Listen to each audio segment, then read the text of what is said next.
everyone. Welcome to Woolen Spinning. My name is Rachel and it is Tuesday, July 4th, 2023. Welcome. Happy July 4th to those who are in the US and happy Canada Day to those who are in Canada because July 1st is Canada Day here. So for anybody in North America, I hope that you are celebrating however you feel comfortable celebrating, whatever that looks like for you in your country. I had a dead battery, so right as we were going to start, the battery started flashing and went out. So I was like all ready to go, everything's good, and then all of a sudden everything died. So I was like, of course. I hope you guys are doing really well. We come here every couple of weeks to talk about spinning and hand spinning and using our yarns, talking about sweater knitting. We talk about process, we talk about product, we talk about sampling, spindle spinning. We talk about a lot of different things. So thank you so much for being here, and I appreciate that you're taking the time out of your day to spend a little bit of time with me. I will talk about my shirt in just a moment. So we have a very full show today. Thank you, Rebecca, for questioning about the shirt. It's good to see everybody. We've got a very full chat today, and it's so lovely to see people, especially because for many of you, you're off today, so you're actually able to watch live. You're not at work, so it's good. I think the chat is a little bit fuller than usual, so that's just absolutely wonderful. The last couple of weeks has been very full. We've had a lot going on. I do have a montage of sort of what the last couple of weeks has looked like. We've had a couple of trips. We took the kids down to Portland, Oregon, and I took the kids across on the ferry to Vancouver Island. It's about an hour and a half ferry boat to see my brother and his family for a few nights. So we've kind of been away from home quite a lot. So my shirt is from Portland. So let me stand up and show you guys. It's beautiful. It's very, very lovely quality, but this is from the Starlight Knitting Society in Portland. So this is yarn and of course the knitting needles. I got 2 t-shirts when I was there. I didn't want to buy any yarn and have to bring it home and whatnot because we'd packed very, very lightly. We were driving, so we had room, but I just have been trying to be really, really thoughtful about what I purchased, and I had no data on my phone while we were away. So I could use the Wi-Fi at the hotel and I could text, but I couldn't use any data. So I couldn't really walk around the store looking at Ravelry and at the projects that I have queued and then matching yarn and kind of working through that. So I thought, that's not an option. So if there's something else that I see in the store that I would like to, I wanted to support them like at least a little bit. And so when I saw the t-shirts, I was like, sold. So yeah, I love it too. It fits very well for anybody who starts looking at the sizes on the website and whatnot. This is a size small. And to be honest with you, I didn't try it on in the store. I kind of wish I'd gotten the extra small. The sleeves are quite long. I prefer my sleeves to be a little bit more sleeve cappy. It's a little bit baggy because it's also very, very long. So just like, I'm just putting a bug in your ear for those. Like some people really like this. I used to love my t-shirts like this, but I don't quite so much anymore. So I kind of wish I had bought the extra small. But it's a wonderful shop. It's great. Anybody in the area. So we were staying right downtown, right across. For anybody who knows Portland, we were staying about a 5-minute walk from Providence Park. And Starlight is not right in that downtown core, and so we had to go on like 2 buses, and then on the way back we went a little bit out of our way so that we could go on the tram, like on their light rail. To come back because James is all about trains, and so it took us like 40 minutes out of our way, and we were basically gone all afternoon. It was really fun, but we got to see a lot of the city, and you'll see in the montage later of what we did and where we went on that. So yeah, super fun. We went all over the city on transit. We just parked the truck for the weekend with the hotel. We just left it, and then we just took transit everywhere. We always do that. It's a great way to see the city, even if you miss some of the things, like you don't have as much time to do like museums and some of the other stuff. But we find like what we really enjoy when we go to another place is to see where people live in the neighborhoods and kind of, get off the beaten track a little bit. And so we'll often get a day pass for transit, and we'll just kind of go around. The thing is, in the States, Google for transit is incredible. So it's really easy to use, way better than how Google's set up for transit in Canada. So yeah, super fun. Anyhow, we did go to the Oregon Museum of Science and Science and Information, Science and Industry. Diane had recommended it. You guys all know Diane. I don't know if she's here today. I know they've probably got July the 4th celebrations going on, but she had recommended it and it was awesome. But we did kind of laugh a little bit because we'd gone all the way to Portland, which is only a 5-hour drive. It's not that far. And we got to OMSI and the kids had a blast. They loved it. It was such a great recommendation from Diane. So thank you so much. Because we had the whole day to kill until we went to the Portland Timbers game that evening for Major League Soccer, for MLS. And so she had suggested it. And so we went all the way to Portland. It's not that far, but just follow along for a minute.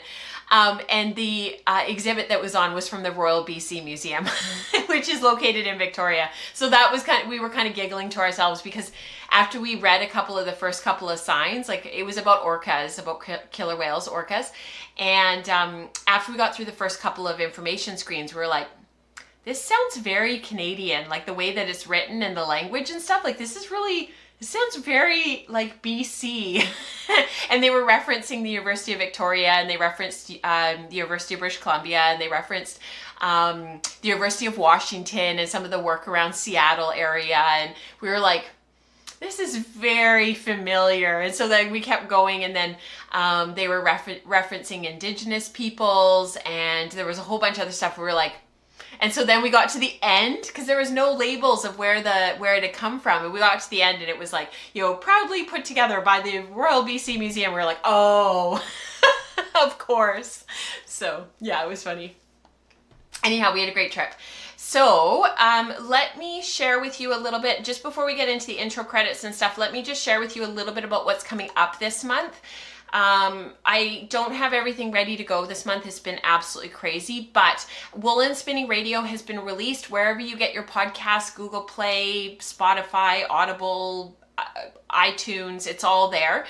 And Rebecca and I are just reflecting on our year of color to date. And then I've got the complimentary contrast coming soon. It'll be out next Thursday, a week and a bit from now. But the Wool Circle, the first part of Rebecca's Diapalooza, is already live. So you guys can go and check that out for the Wool Circle patrons. And then we've got a whole bunch of stuff coming up this month. We've got a maker morning tomorrow morning. I don't know how I'm going to get up, but I will make it work. I'm so tired. I'm just exhausted. And then Spinning Staples is coming up. I put June there, but I meant July 12th and July 26th. So just ignore that typo. It's not June, it's July. And then we also have groups. We have a whole bunch of like grassroots groups that have come up in our community that I am just, thank you so much to those who have stepped forward and have started hosting this stuff. Like I know you guys are really craving it and wanting more time together and wanting to foster that sense of community and that sense of fellowship together. And I think just the camaraderie of sharing a similar passion with one another is really what's bringing people together. And so to those, who are hosting these groups, thank you. Thank you, thank you, thank you. I can't always make it, but I try to pop in as I am able, even if it's just for a few minutes. Like I popped into Virtual Spin Group this morning. It was just for a couple minutes, but it's so good to see everyone. Becca was there, Deb, Amanda, Ellen, Eve, of course, Glenda. It's just so good to see everybody. So Fiber Prep is this week. It's coming up this Friday. It's at 10 a.m. Pacific. And Weaving Group is the opposite Fridays, so there's always something on Fridays. And then Virtual Spin Group is every Tuesday at 9 Pacific. So on the weeks that's the live stream, it's an hour prior. If you're in the Slack channel under #general, that's where all the links are posted for these Zoom groups. So if you're kind of on the fence about joining Woolen Spinning and joining the Patreon community, at least join the spinning circle so that you can get into the Slack channel and at least participate in the groups if that's something that you're looking for and you're looking for that fellow friendship with people who have that shared passion with you, because those are the groups that's happening. And of course we've got book club coming up on help me out here is Becca here. It's coming up this coming Monday at 12 noon Pacific. And we're finishing up our book club, our current book, which is part 2 of High Conflict by Amanda Ripley. Our initial discussion about it, the first part was awesome. We had a really good conversation about becoming more conflict resilient. Diana was in the group. She's been doing a lot of reading and research about this. Several other books came up. It's under #books in the Slack channel if you're looking for other book recommendations. Becca posted those there, and it's just brought out a lot of really great conversation about all these different things that we're kind of all thinking about. You know, we have a very divided world at this time, and how do we foster conversation versus more conflict?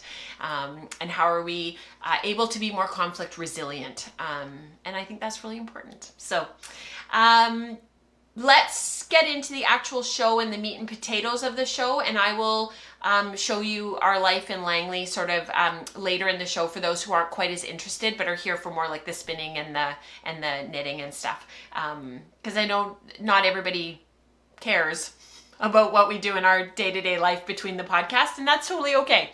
That's just not why you're here, and I'm okay with that. I don't take it personally. We're all here for different reasons. When we come back, we will start off the show with Ask Anything. We have a bunch of Ask Anything, so let's do that when we come back. A thank you to our sponsor, Brother Drum Carder. They are dedicated to giving you the very best of carding products with a focus on quality, affordability, and customer satisfaction. They are building mill processing equipment, so please stay tuned. Be sure to check out the new products on their website and follow them on Facebook and Instagram at Brother Drum Carder.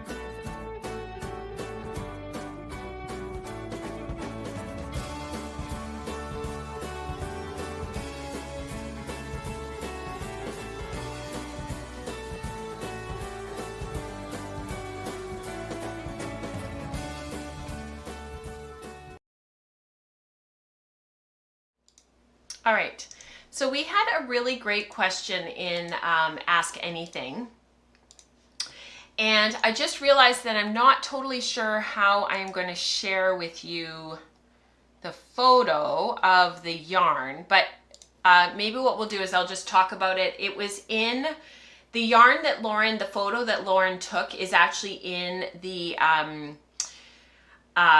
show notes, which is at patreon.com. And I'll post the link here in the live chat. So if you don't have the link for the show notes, it's just down below in the down bar. But I also just put it in the thing in the stuff in the live chat. All right, so we've had a couple of really great questions surface in the Ravelry group under the Ask Anything thread, and so this first question was kind of more of a like housekeeping question that I thought was really, really good. So hi there. Is there room on the board for a 2023 Zero to Hero thread? I've wanted to participate even before I learned to spin. I've got a couple of Zero to Hero projects in the beginning stages. So thank you so much for this question. Hashtag Zero to Hero was a thing that we've done over the years in woolen spinning. It's kind of been the idea is to go from fiber all the way to a finished item, whatever that looks like for you. It could be raw fiber, it could be comb top, it could be roving, but all the way to a finished item. And it was something that was sort of a bit of a Mount Everest to climb, and that you would work on it throughout the year, and that you would have something at the end of the year to share. Zero to Hero we did every year for quite a number of years. It was like 2016, 17, 18, 19, 20, 21, 22. I think we skipped like a year in there. We're halfway through 2023. I did not start it at the beginning of the year, and there were a couple of reasons for that. If Zero to Hero is something that interests people, we can talk about bringing it back for 2024. The reason that I kind of took a break from it and why we decided to serve as a community, nobody kind of said anything at the beginning of the year about wanting to do it, was because we've done it a lot. We also have been doing different things this year. We've been working on our year of color has been the primary focus. And a lot of people have been just working on ongoing fiber prep that often becomes a Zero to Hero project. And so the fiber prep thread in Ravelry has sort of become where a lot of people share that work and share those larger projects together. The Zero to Hero group has also become a really a place to share some of those bigger projects. So like for me personally, the project that I've been working on the most that's sort of fiber prep related is my fin. And I've been working on that in the background, just very quietly, trucking my way through it. I just carded up a whole bunch more bats for it. And that's this project here.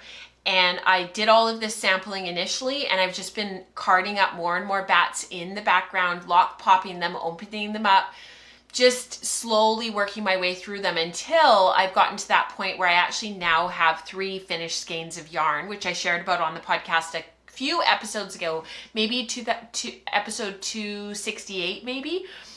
And I'm at that point now where I've carded up a whole bunch more bats, and I just need to sit down and get more spun. As soon as I'm finished my combo spin that I'm working on right now, this is going back on the wheel. This is going to be my priority. So Zero to Hero is kind of happening. Everybody's working on something in the background, but maybe not overtly hashtag Zero to Hero 2023. So that's the answer to that. The other question was, how do folks keep their skeins so nice looking after washing? I like to snap and thwack my skeins while they're wet, and it seems like every time I do this, I mess with some of the loops in the skein. I've tried snapping it between my hands again after washing it to even it back out, but it doesn't seem to help much. Maybe I should be tying the skein more tightly in the first place. Don't do that. This is an example of what I mean. I tried to hide the worst of it for the picture, but you can still see a little of the wonkiness. So unfortunately, I don't have the photo here in the show to share with you. I'm not sure if I can actually find the photo. I couldn't find it. Oh, here it is. Oh, I'm amazing. Toot toot puff puff for just a moment. There it is. That's Lauren's yarn. Okay. I know you do, Kelly. She says, I love Zero to Hero. You were one of the main people that was a Zero to Heroer. And every time I sort of think about it, I always think of you, actually, Kelly. You and Rebecca, you guys would always have some grand Zero to Hero project. And I was always totes jelly. Because I always felt like I tried to make room for it, and it always would get away from me. You know, by about this time of the year, it would get away from me. Anyhow, Lauren's yarn. Let's land this plane. So I think the big thing with this is there's 2 things going on. What is your fiber? What was the content of your fiber in your skein? And number 2, because that will affect the aesthetics of the overall finished yarn when you skein it. And the second question is, how tightly are you plying? So different fibers and different twist angles and different yarns are just gonna look different. There's 2 things you can do to get that really beautiful looking skein, whether it's drapey and kind of lays on the table like a drapey, beautiful, like, you know, like 100% silk yarns kind of thing. Or they're sort of your bouncy, puffy, springy yarns like your Targies and your Polworths and even your Merinos, where they just have that puff factor in the skein, and the skein, no matter what you do, is going to look beautiful. It doesn't matter which kind of fiber it is and what the yarn is, what the fiber is in your skein, and sort of the reality is, if you're not re-skeining your yarn after washing, there's just going to be a bit of wonkiness in your skeins. So there's a couple of things there. This is obviously kind of a silky yarn. It's got a lovely sheen to it. It's probably got more drape than poof. I'm not exactly sure what the fiber content of this yarn. It's got a gentle twist angle. You can see that marling right in the center there. You can see that twist angle is sort of about 35, maybe 30 degrees. So that right there, the yarn's just going to be a little bit, it's going to lay a bit more. It's going to be a little bit more drapey compared to sort of those tightly spun, tightly plied, poofy yarns. And the skein itself, there's sort of a sweet spot between twisting it enough to get your skein to pop into place and over twisting it where it's just too tight and the yarns, the yarn strands just don't lay nicely. And then there's the opposite where we don't twist them enough and they just kind of lay limp. So reskeining is a big factor to getting a really lovely skein. Things shift around when in the washing, they just do, and so reskeining is a big thing. And then number 2, playing around with how many twists you put in for that particular skein of yarn to get it to lay properly. One of the things that I often do, and I don't have a skein of yarn right here to show you, is I will keep one end of my hand stagnant and I'll twist with the other hand. And I use my chin to kind of like skein it, like to get it to fold in half. And I hold it as under tension as I possibly can. I know that sounds a bit complicated, but I hold it as under tension as I possibly can while I'm popping those two halves together. And then when I loop them together, I try to kind of manipulate it a little bit and twist it into place a little bit so that it really holds its shape and holds its loveliness, basically. Here's a skein of yarn. So this has been sitting for a while. This is from my Trinigan.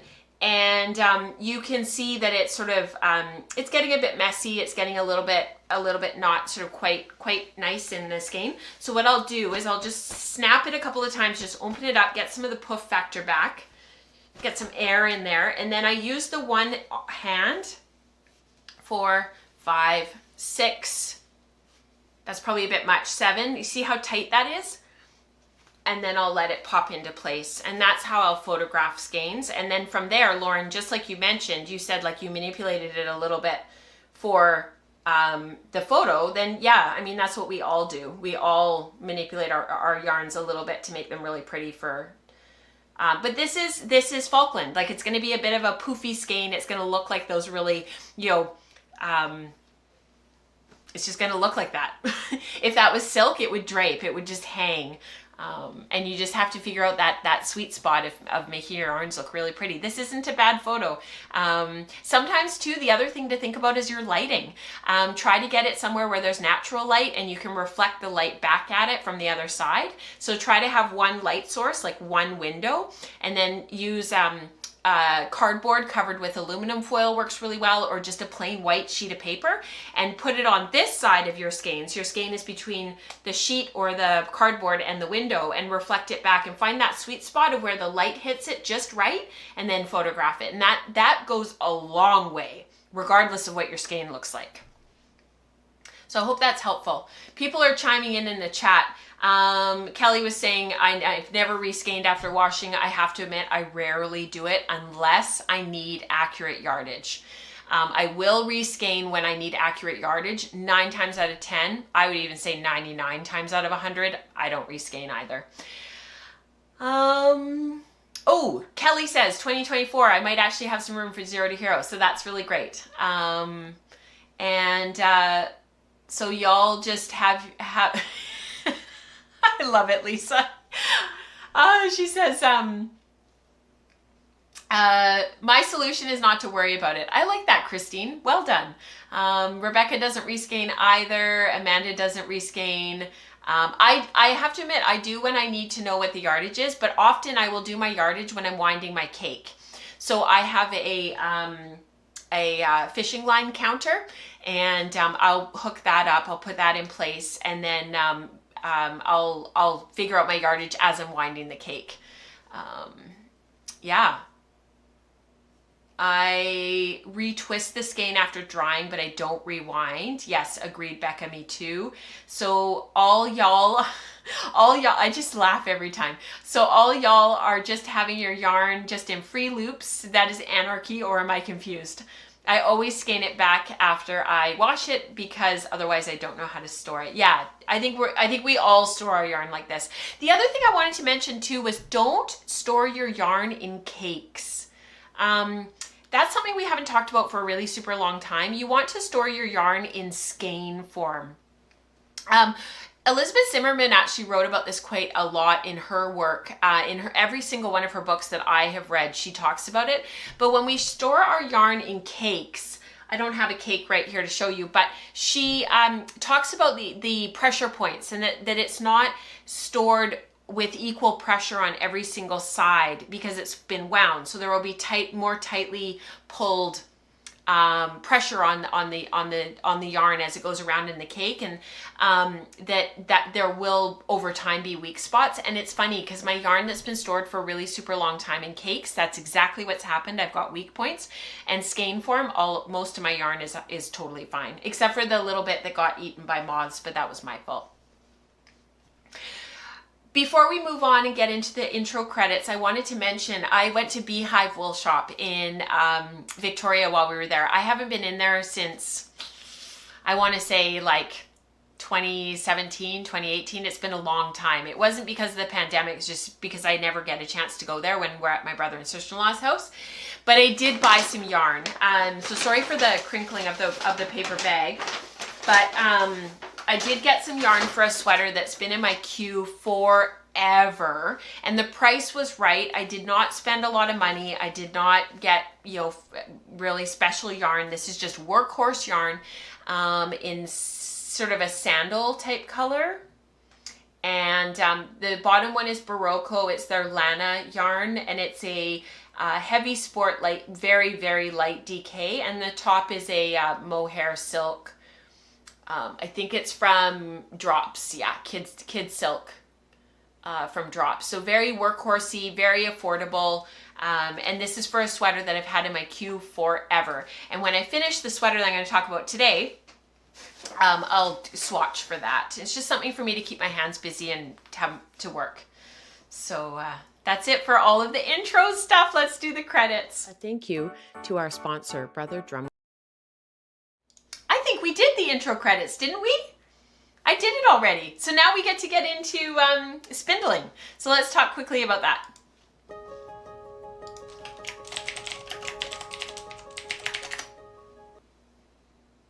Okay.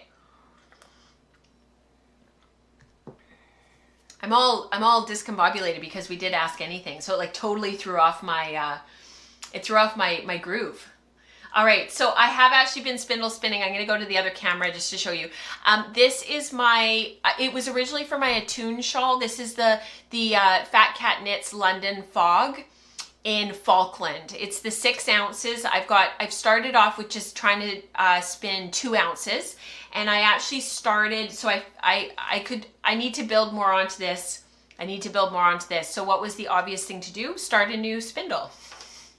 So I started, this is my other Bosworth spindle. It's about 18 grams. I love this spindle. I actually kind of wish I had 2. And I started building this up. This is 2 nests of fiber. This is the second nest thus far. And this is all I got done. I didn't do a whole lot while we were away. It's just too hard with the dog. When we're at my brother and sister-in-law's place, and it's just kind of, it's busy when we're there. There's just a lot going on. So I have a little bit more done. I've divided up all the little nests for this first initial 2 ounces, which I shared with you guys before. This was all, I was spinning at the pool. Oh my goodness.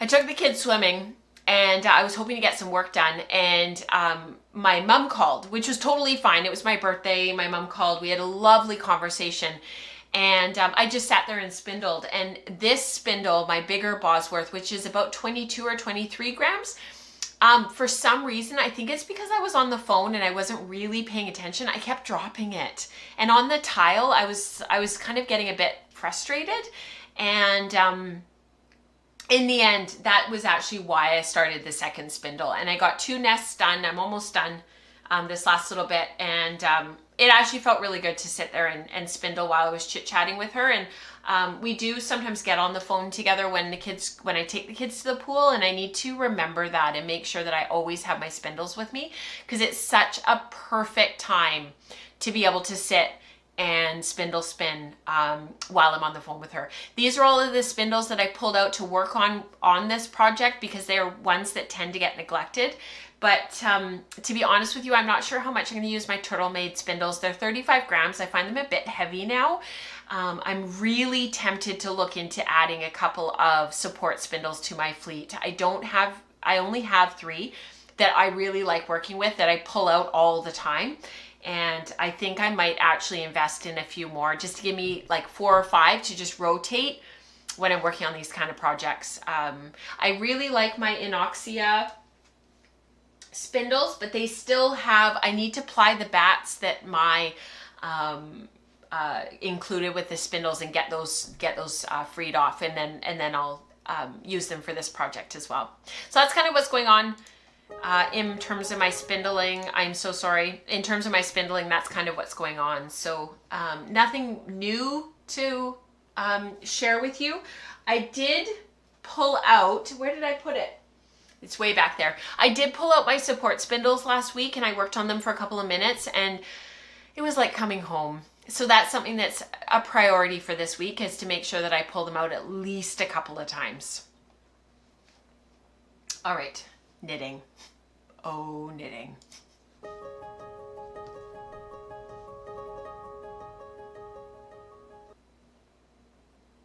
So my knitting has been kind of ticking me off lately, and I'll tell you why. My hands have been really, really good recently. I used to have a lot of problems with my right hand, and I used to get a lot of tinnitus sorry, not tinnitus, that's in your ear, tendinitis in the back of my hand, and a lot of irritation. But I've really made sure that I choose projects that are consistent with being able to keep that under control and not allow it to get out of control and really flare up. And so that means choosing patterns that I can knit in the round, choosing patterns that have a lot of lace, choosing patterns that aren't all over reverse stockinette and where there's a lot of purling, because it's purling that really does it in.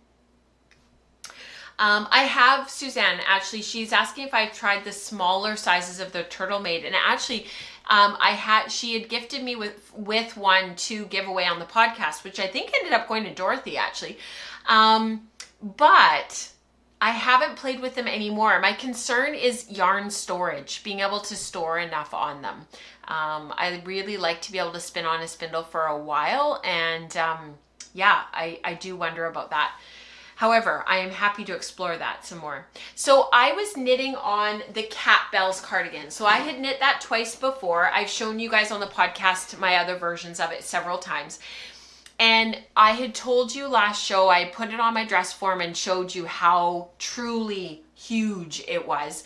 And I pulled out the needles so that you guys could get a really good sense around my Diana doll how big it was. And it came way down here, and it was probably about 10 plus inches of positive ease. It was just way too big. So I told you guys I was going to pull this out. Now this yarn is Disdarrow Ranch. She's doing it in colors. So this is her CVM.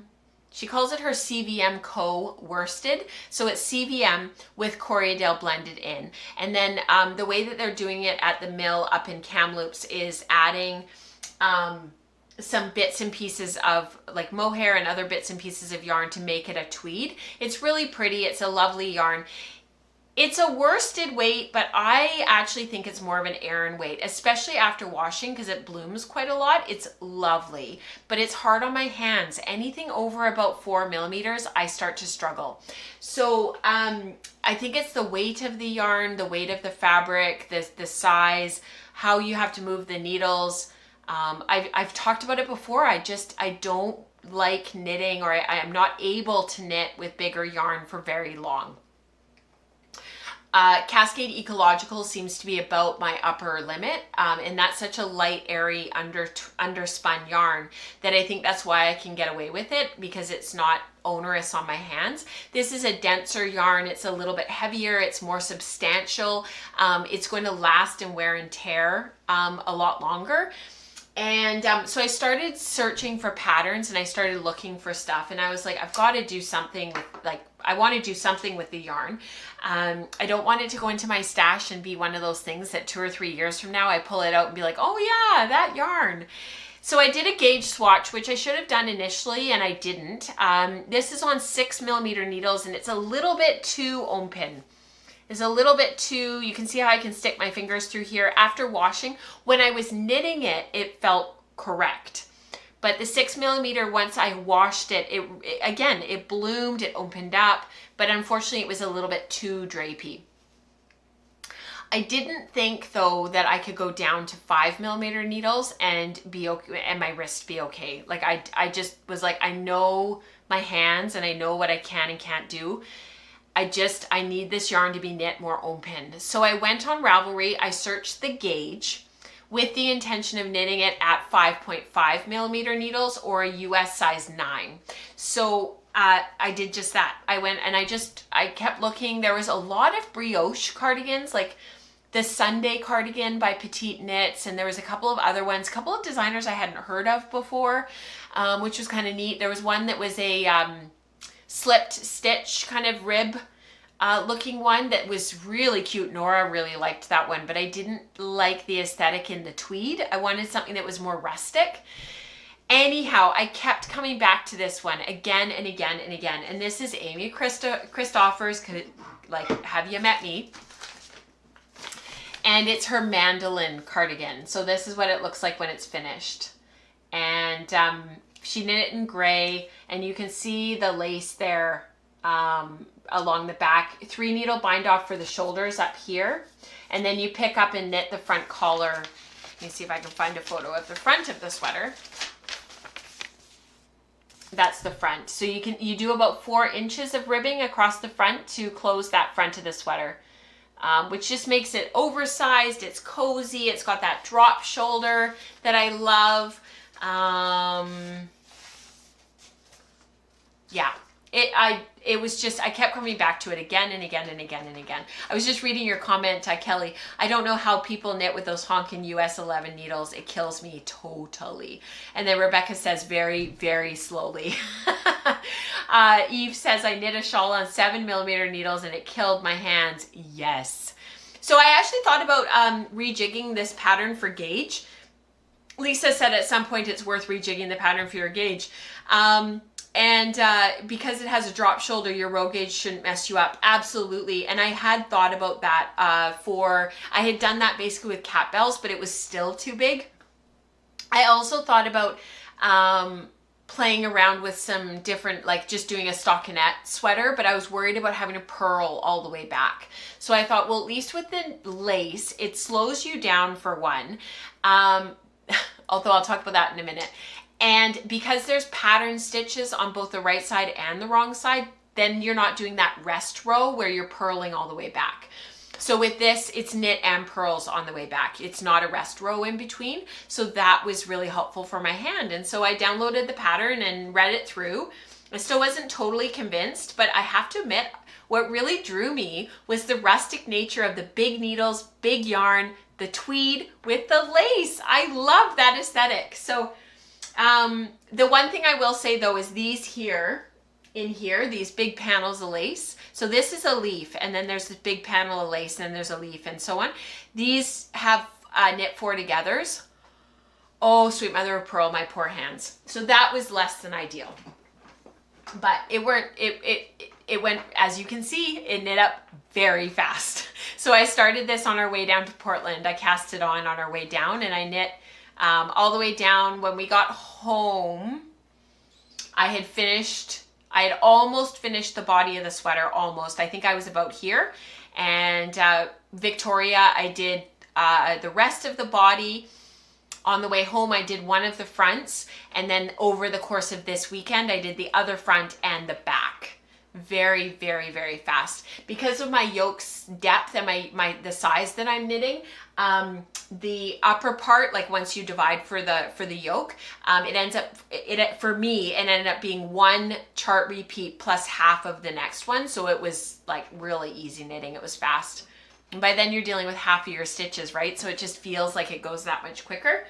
And then last night while Nora and I, does anybody remember Boy Meets World?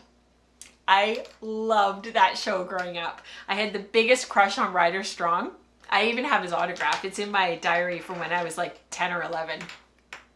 Anyways, while we were watching it, Nora just thinks it's totally weird. She's like, Mommy, this show is really weird. I don't get some of the jokes. So I have to like slow it down and I have to explain them. Anyways, I started the first sleeve. So she wants you to do increases right away. Like I think for my size, it's every 10th row or something, but the sleeve is actually already quite large. So I'm going to work a little bit further up before I do a couple of increases, because I think this sleeve actually would fit me almost all the way up. I'll need some increases by the time I get to the elbow.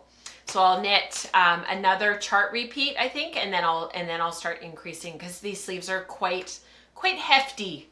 It's meant to be oversized, like it's meant to be, there's meant to be a lot of positive ease.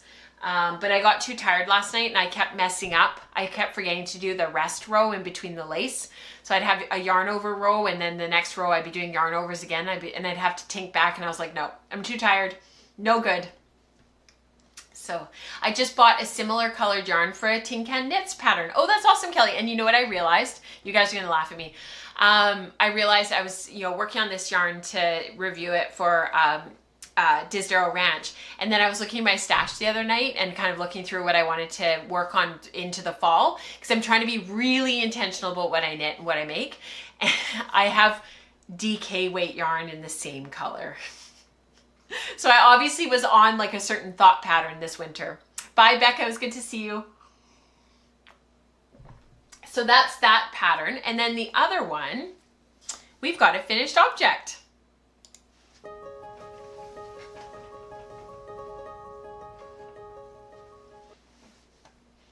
So Diana had a quick costume change. It's done. I finished it. So you guys obviously I saw it underneath of the mandolin. I didn't want to get up and start farting around with this. This is not washed and blocked. That's actually what I'm going to do after we finish the stream today. But I'm really happy with how this turned out. So I actually finished this on the way down to Portland. I think I said that I cast on mandolin on the way down to Portland, but I didn't. I took this. And I worked on this on the way down to Portland. My rule at that point, because I was so stuck on Sleeve Island, you guys remember, like I was so stuck and I was getting kind of frustrated. It was so much, this is so much brioche. Don't let that put you off. If you want to make this sweater, like please don't let that put you off about the brioche, but it is a lot of knitting. I felt like for this whole sweater, I was knitting every stitch. And when I say that, what I'm talking about is like there's no potato chip knitting. I don't turn off and kind of go on autopilot with sweaters like this. I really literally feel like I'm knitting every single stitch. And some of my sweater patterns I've done over the last few years have been very much like that. The stone crop pullover was like that. The shifty pullover. What else? There's been a few. Poet was like that. There's been a few. Anyhow, the reason why this felt like that is because with brioche, you literally are knitting every row twice. So, if this is however many rows this is, let's say it's 24 rows, this is actually 48 rows worth of knitting. And that's a lot. If you multiply that by all of the different rounds, like that's a lot of rounds. So, and it's just the way that brioche works, but it's still, it's a fair investment in time. So my rule was I could not start anything else until this was done. And because I really wanted to cast on mandolin, it kept me going. So I actually finished this as we came into Bellingham in Washington, just before we went over the border. So to come back from Portland. So that felt really, really good.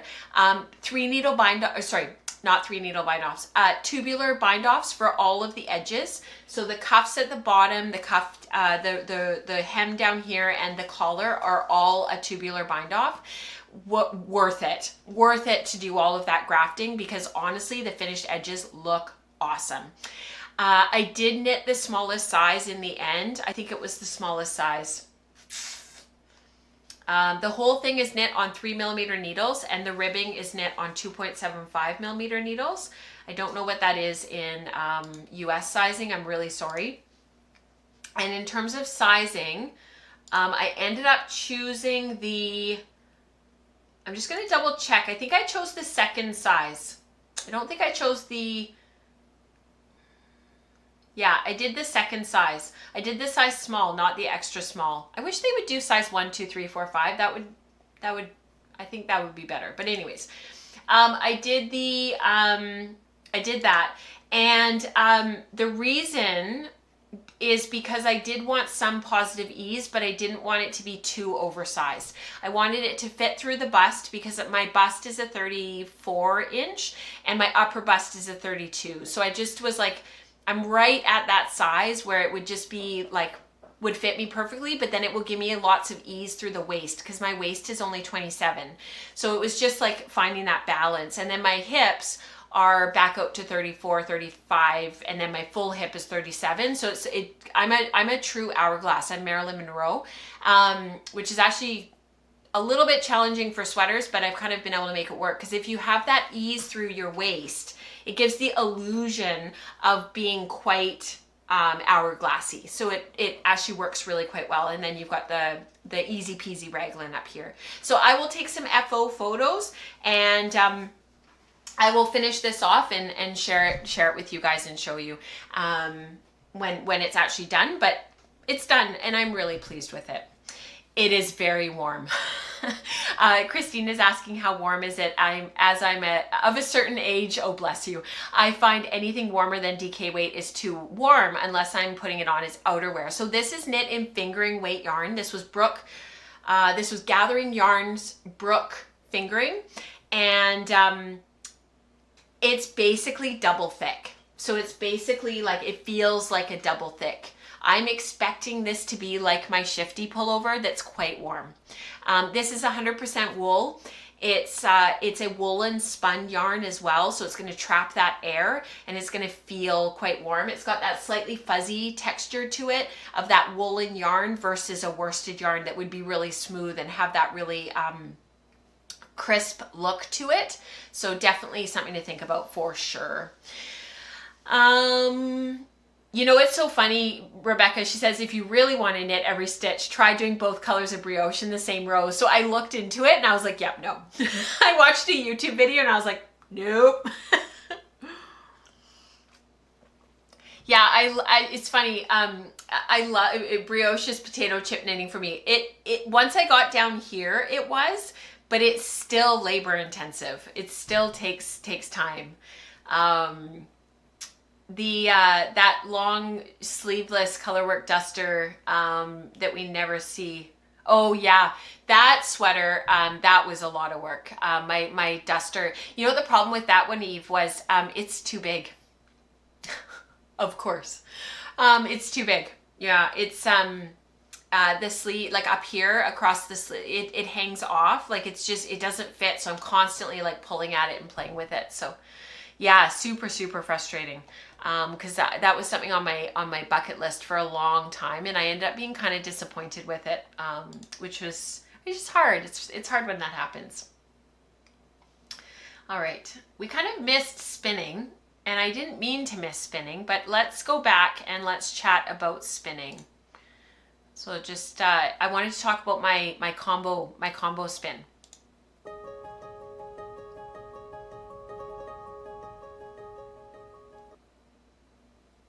It was.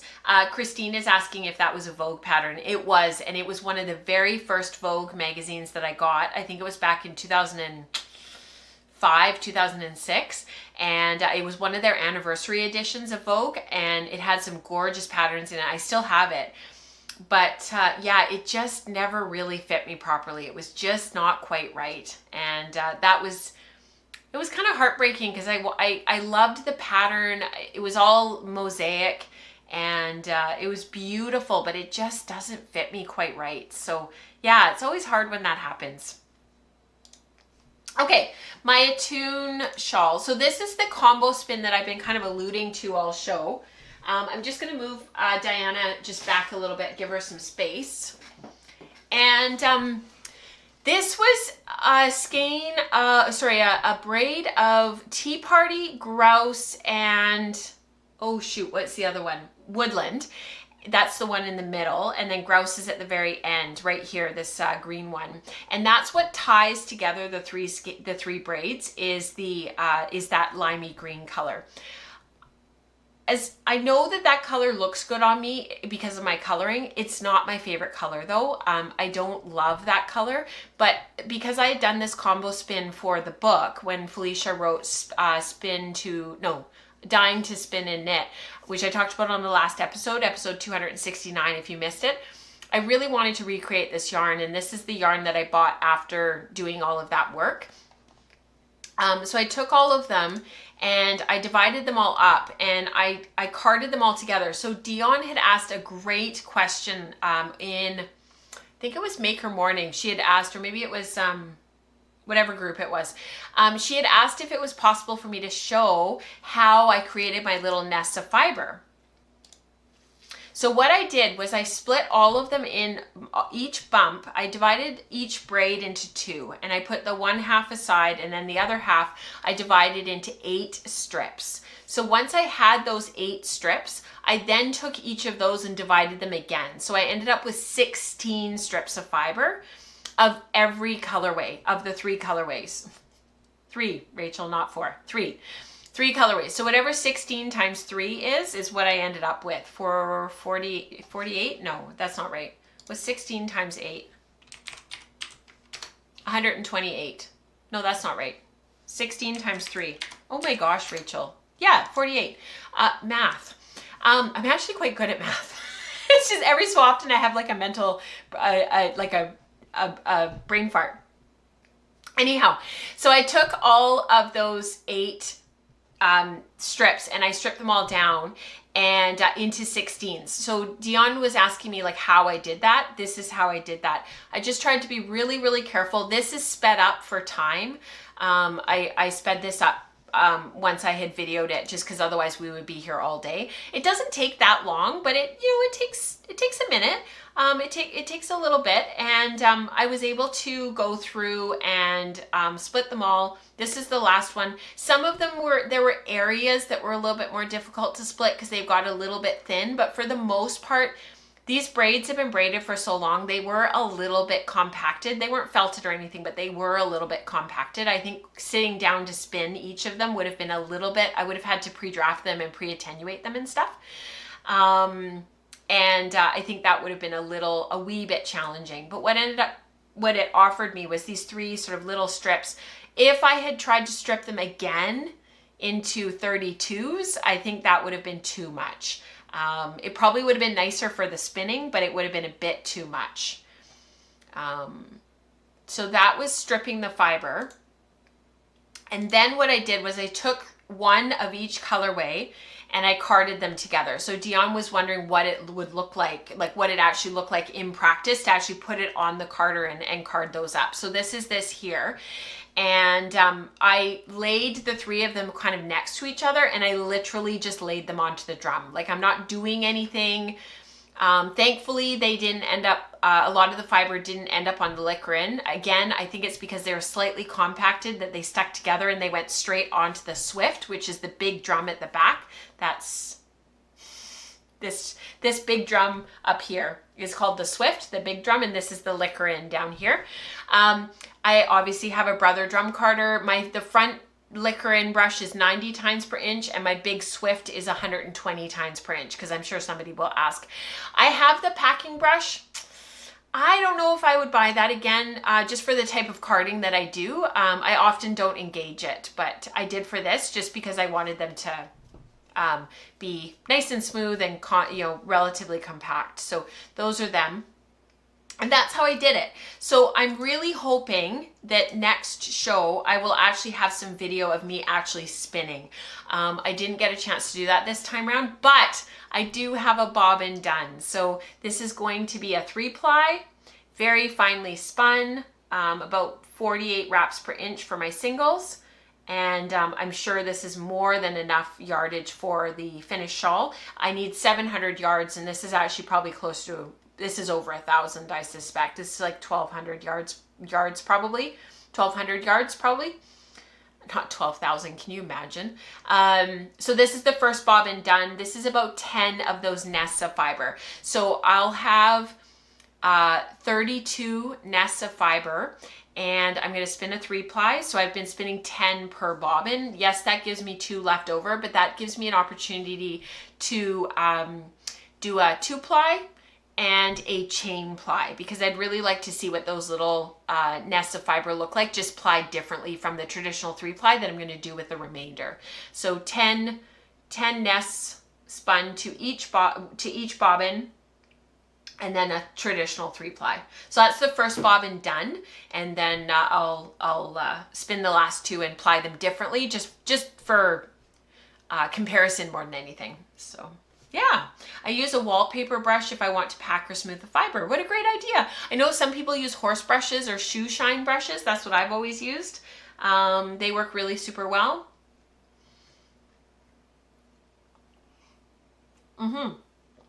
Yeah, Dana says, what a great way to combine the fibers. My combo drafted spin was only 2 pieces of fiber together. I attenuated them together in my hand. You know, honestly, Dana, I think if there was only 2 colors, that's what I would have done. But the fact that I had the 3, and I had already spun this yarn knowing that it had ended up being really, really dense and thick, because you're trying to grab from all 3 nests at the same time, I thought, I wanted to try it this way, which I talked about in the last show. So yeah, just trying to find different ways of making it work, right?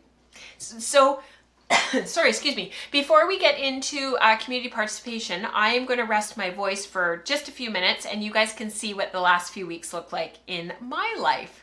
And I like sharing this because I know people share about what goes on in their lives under hashtag random in the Slack channel, and they share like different things that they're doing, trips that they're taking, different things. And I really enjoy seeing how our lives are so different. Some of us don't live that far away from one another, but some of us do live really far away. And sometimes it's hard to put together a picture of what somebody's life looks like when we're not just talking about the things that bring us together, which is what makes us kind of a bit of a tribe, right? All of the things that we're passionate about. What are the other things that we're passionate about outside of just our making? For many of us, probably our making is the big thing, but it's fun to see how we live. So I hope you enjoy this, and I'll see you guys on the other side.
Thanks for watching, you guys. It's really fun for me to share and just kind of give you guys a bit of an insight into our life,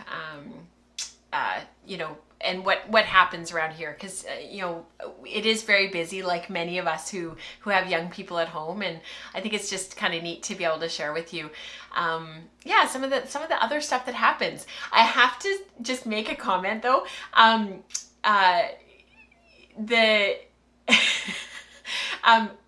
A couple of people mentioned about the distances of driving, like that I had said it's just 5 hours.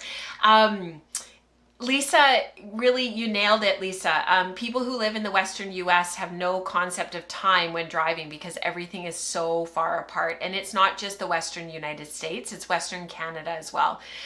Things are so far apart. And so I think, for the rest of the world, it's kind of a bit of a head scratcher. Like, what do you mean you would drive 5 hours for just a night or 2 nights or something? And it's a very long drive for those who don't live in this part of the world, and things are just so far apart.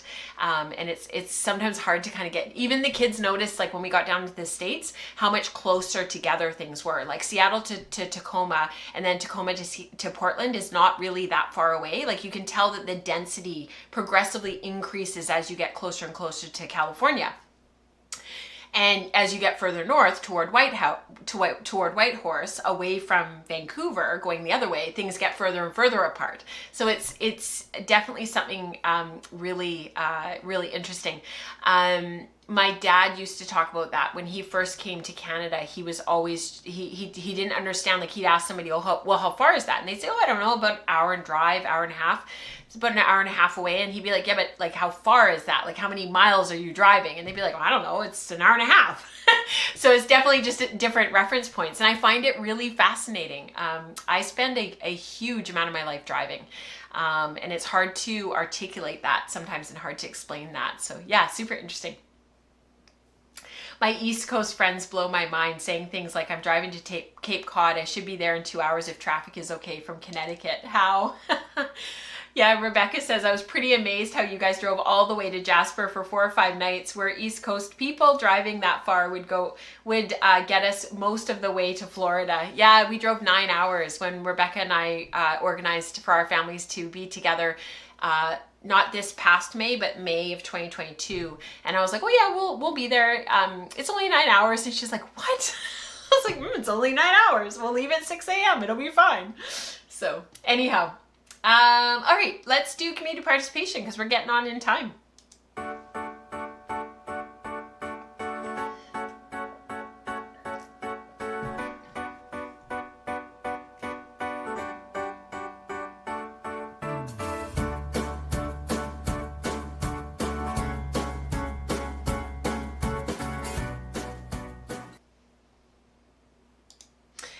Dana actually makes a really good point. Hang on, I lost my screen. 1 sec here. Dana makes a really good point. She said in Southern California, we say it should take about an hour because of traffic, even though it's only like 20 minutes, or even though it's only about 20 miles to go. We deal with that here. It's really frustrating. Like to get to the kids' school, it's only about 10 minutes away. And, but every morning it takes us upwards of 40 minutes to get to school and for me to get home, and it's just traffic. And it's so unbelievably frustrating because you just feel like you're not even really driving. You're just sitting there, like you're just waiting. And it's just volume. It's the sheer volume and the number of people that live in the mega city that is the Pacific Northwest. And the mega city, there's like 5 mega cities in the world or something. I went to a talk. My parents went to a talk and then my mom was telling me about it. There's like 5 mega cities in the world. So New York is one. The Toronto, Detroit area is another one. There's several in Asia. And then like Tokyo is one. And then another mega city that we don't think of as a mega city is Vancouver down to LA. So that is a mega city. And we forget about the population density that lives in this area. It's really, really interesting. All right, let's get on with it. We have a huge amount of community participation because of Tour de Fleece. So we didn't talk about Tour de Fleece today. I don't know why I missed that. I should talk about it at the end of the show. But we've got our Attune shawl knit along going on from June 15th till September 15th. And what Andrea and I were hoping was that people would spin for their shawl during Tour de Fleece, which is going on right now. So we'll talk about that in just a sec. So for people that are working specifically on their Attune shawl, I wanted to share a couple of the projects that are going on right now. So this is from Kathy. I thought this photo was just really beautiful. It's the first skein for her Attune shawl. It's off the wheel. Going for red, violet, gold, and green split complementary combo. It's just going to be beautiful. And then the contrast color is actually a dark green. This is going to be amazing. Beautiful photo, Kathy. This is from Ellen. She's plying her Attune shawl. So here we go. Beautiful. And this is from Liz. I'm so excited to spin for my Attune spin. This is Liz of Kingdom Fleece and Fiber Works. And I have to admit that bobbin on the far right corner, oh, those grays and golds and that little bit of blue, I was like, oh, I just want to like take it. This is from Rebecca, you guys, hard pivot. She had a plan for her Attune shawl and then she changed it up. So this is what she's changed it to. She was thinking of trying a combo spin to be the new main color, and then she remembered this spin from Tour de Fleece in 2017. It's a BFL silk, and it has the opposite problem to the green of being imagined as part of a sweater when it's hardly too dark, when it's really too dark for a garment for me. This is a much better main color for me. And now for the contrast color, do I stick with the Suffolk Kiviot blend that looks light gray? Do I use a white BFL that will be closer in texture? So she's doing some sampling right now for stage 1. I think the white would look the best. It would be really light and bright, but I also think the gray would be really beautiful too. It'll tone it all down, make it a little bit more muted, a little bit more sedate. Whatever you decide, Rebecca, it's going to be beautiful. So Tour de Fleece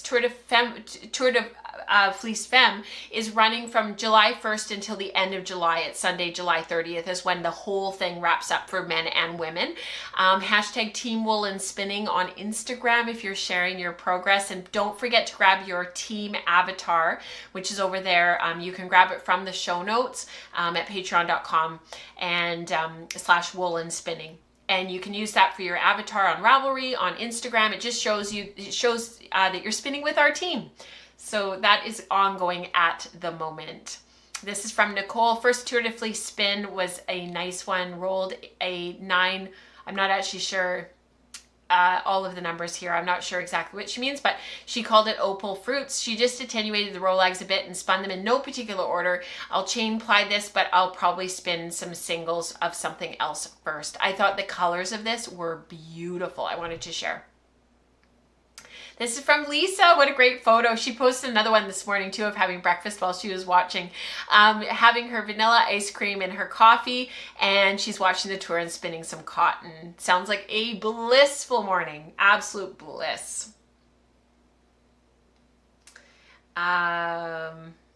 Oh, of course, a 20-sided dice. Of course, D20 is a 20-sided dice, of course. From Christina, this is nearing the end of day 1. I have white fiber to show. Eve, I'm sure that you're just clamoring at the bit to spin some of this.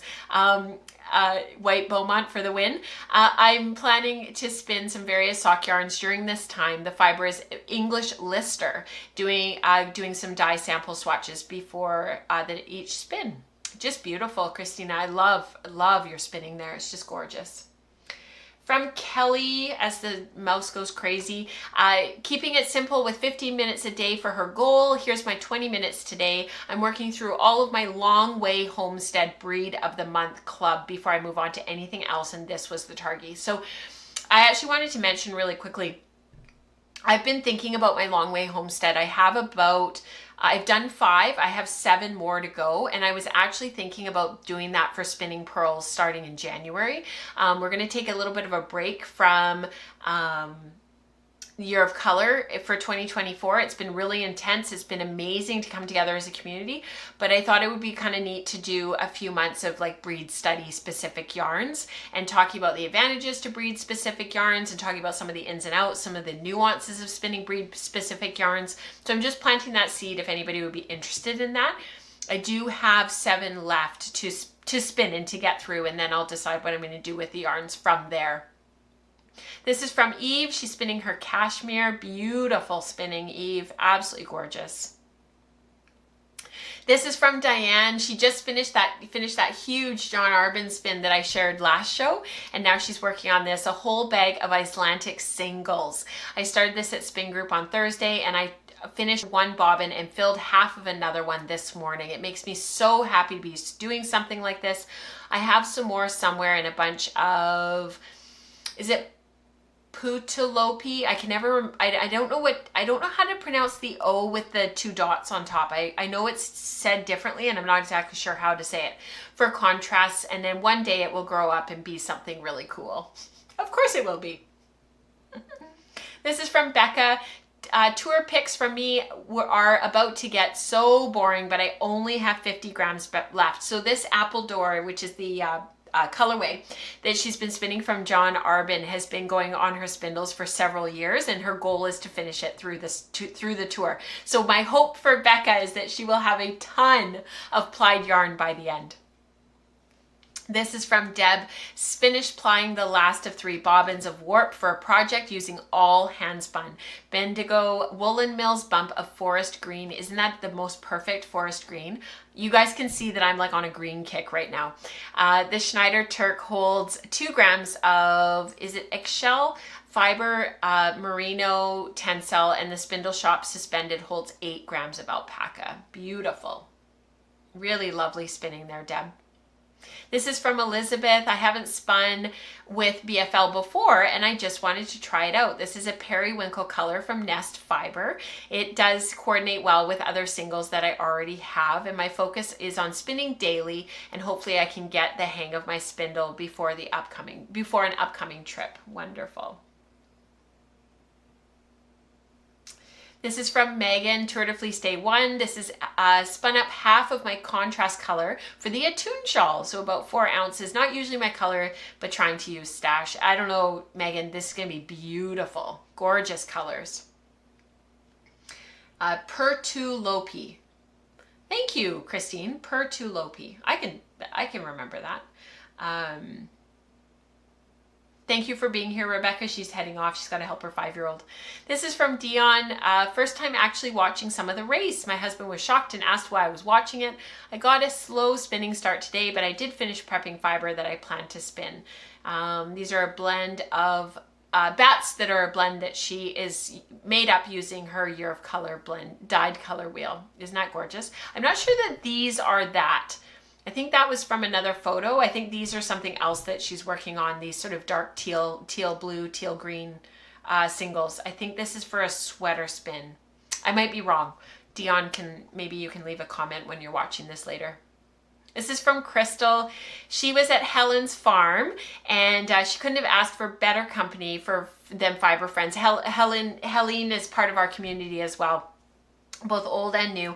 I managed to pull off spinning and plying some gorgeous locks from the most amazing Teeswater fleece that I got at Maryland Sheep and Wool. I'm spinning it as part of a lock spin along that I'm doing with the Tipsy Spinner of the Sip and Spin podcast. I'll have better photos and details of the finished skeins tomorrow, but for now, here are some photos. So if you're on the Slack channel, she posted a whole bunch of photos to go with this, and they're really fun.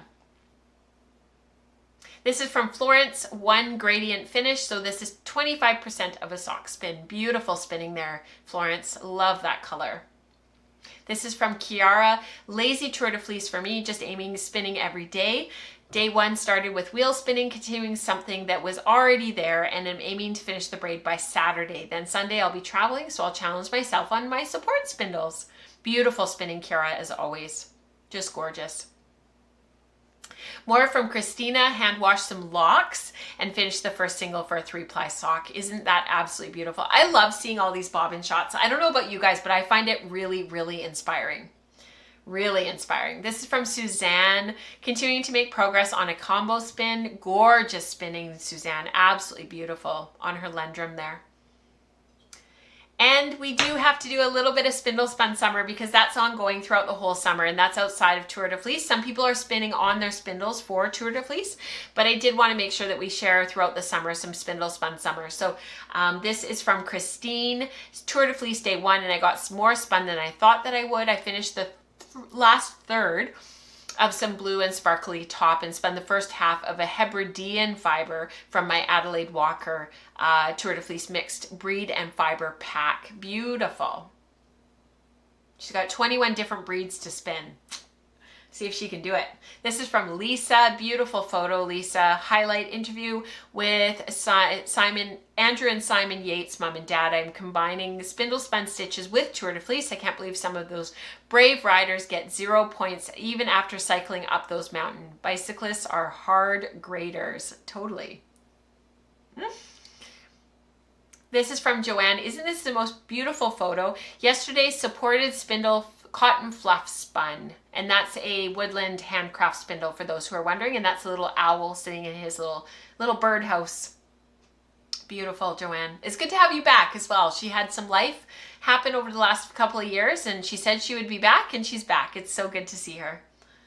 This is from Diana. I love this photo. This just everything makes my heart sing about this photo. Spinning more of the Merino Kid Mohair Silk for Spindle Spun Summer. I have finally figured out how to use my ring distaff, which is why I rarely offload tool. This is why I rarely offload tools. If you guys want to see Diana's learning process with her ring distaff and what she is doing with it and how she's handling it and using it, she posted some videos and some photos in the hashtag spindle, is it Spindle Spun Summer? What do we call that? Spindle Spun Stitches on the Slack channel. So look for that channel, and there's a whole bunch of posts there. And thank you, Diana, for being so forthcoming with your knowledge and sharing that with everyone. This is from Shauna. After watching the latest episode, I just had to go find a spindle and some fiber. I found this cute drop spindle and a beautiful light gray Corriedale. Can anyone tell me what kind of fiber prep this is? I think people had answered her in the Slack channel. I'm loving it so much, and I want to know what it is for the future. I may pivot and use this for my Attune shawl. It's beautiful. Beautiful spinning there, Shauna. This just made my heart sing. This is from Mary. It came, I'm so excited. I was supposed to be saving for fiber for our beach trip next week, saving this fiber for our beach trip next week, but I just had to try it. This is Inoxia. These are those spindles that I was talking about a few shows ago that Diana and I were trialing and playing around with for my, I don't have her card right here. I had it here. Where did it go? Things seem to go walking when you go away on vacation. Anyhow, Inoxia Crafts on Instagram, inoxia.crafts, INNOXIA.crafts. And she bought these really cool colors. This is from my sharing my journey back to spinning. I taught myself to spin during COVID with an Ashford Kiwi 2 and an E-Wheel 6, and it wasn't as enjoyable as knitting, so I stopped. For some unexplainable reason, the spinning bug bit in January of this year. I started spinning on the e-wheel using not so precious fibers just to get started, and then I quickly moved to spindles, starting with drop and Turkish spindles, and then even quicker moved to support spindles, and they have definitely have my spinning heart. I think there was an emoji there originally. My collection of spindles is growing, but I'm not mad about it at all. This is the result of a 100-day challenge of spinning at least 30 minutes a day. Wow. I now reach for my spindles as a way to unwind with the rhythm of spinning, and now need to figure out applying the singles on my new Inoxia Crafts spindles. Beautiful. Lovely spinning, Mai. This is from Diana. Socks made from spindle spun implied yarn. I showed you the yarn last time and the ring distaff earlier in this post, and then these are the finished socks. And again, these are from the Inoxia Crafts suspended spindles. Beautiful, Diana. Thank you guys for sharing everything that you do. Thank you for being here and for taking the time to participate and to be in the chat and to do all the things. I appreciate you sticking around for such a long show today. I know you know, we're all kind of short on time these days, and it's nice to be able to slow down and just take a moment, spend some time with your people. And I hope you guys are doing really super well. I hope you have a good couple of weeks of crafting and making, and that your schedules are full with all the things that you want to do during Tour de Fleece, and they are casting on your Attune shawls. Our next live will be on July 18th at the same time at 10 a.m. Pacific. So I hope that I see you guys then. And until then, happy making, happy spinning, happy knitting, happy all the things. I'll see you guys then. Bye.